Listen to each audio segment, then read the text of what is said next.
খুলনা দিঘলিয়া লাখোহাটি গ্রামে ভূমিদস্যুদের কবল থেকে ৫০% জমি উদ্ধারের চেষ্টা, বিভিন্ন দপ্তরে অভিযোগ।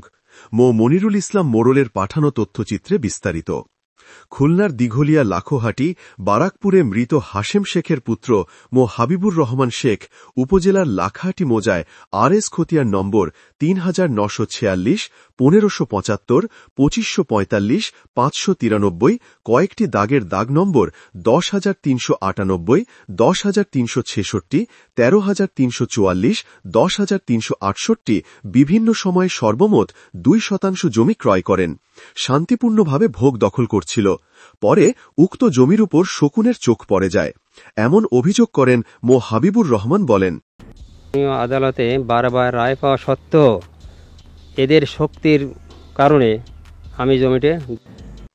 একই এলাকার বাসিন্দা পার্শ্ববর্তী জমির মালিক খান সমরেশ আলী বলেন, যেটা দখল করে নিয়ে গেছে জমি আমার পাশে, আমার জমির পাশে, পশ্চিম পাশে আদিবার ভাড়া দখল করে ওরে বেদখল করে দিছে।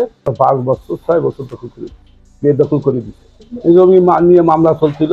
উপজেলা চেয়ারম্যান হলো দেখে আমলিক, সে কিছু টাকা খাইয়ে ওই আদিবার ভাড়া দিয়ে ওই জমিটা দখল করে দিচ্ছে।